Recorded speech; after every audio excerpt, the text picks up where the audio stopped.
Bonjour à tous, je suis Jean-Marc Joannès, rédacteur en chef d'achatpublic.info, le média en ligne dédié à la commande publique dans tous ses aspects juridiques, financiers, économiques et professionnels. Et nous avons le plaisir, et je remercie, d'accueillir monsieur Nicolas Gropper, qui est, je dis le terme exact, vous êtes avocat général près la Cour des comptes. Quel est ce nouveau régime, en quoi il est nouveau d'ailleurs, de la responsabilité financière des gestionnaires publics ? Et on peut donc dire que l'objectif de la RGP, c'est de protéger les règles qui protègent l'argent public et qui encadrent la gestion publique.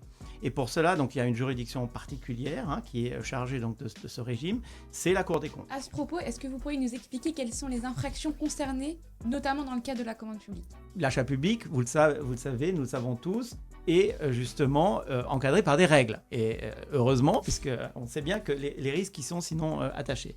Et donc forcément, comme la RGP s'occupe, entre guillemets, du non-respect des règles, eh bien l'achat public, le non-respect des règles en matière d'achat public peut entrer dans des infractions. Mais en réalité, dans la pratique, on voit bien qu'il y a énormément de possibilités, entre guillemets, de ne pas respecter des règles en matière d'achat public, mais toutes ne vont pas entrer dans les infractions.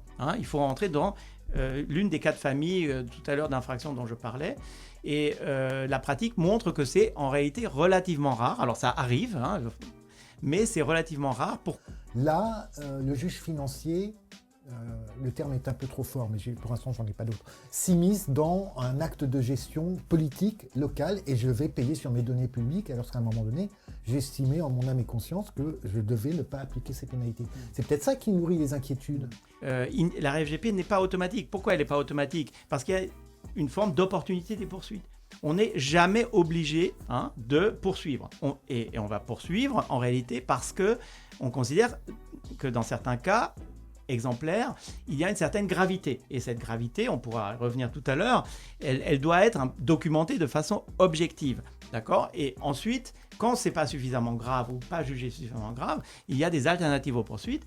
À peu près la moitié des déférés que nous recevons au parquet général donnent lieu en réalité à des alternatives de poursuite. C'est-à-dire qu'on ne va pas engager de poursuite, ou en tout cas on ne va pas aller jusqu'au jugement parce qu'on va se borner à un simple rappel à la loi, par exemple, pour dire bon, attention, vous n'avez pas respecté les règles, faites attention parce qu'une prochaine fois ça pourrait donner lieu à sanction. Mais dans beaucoup de cas, donc ça s'arrête là.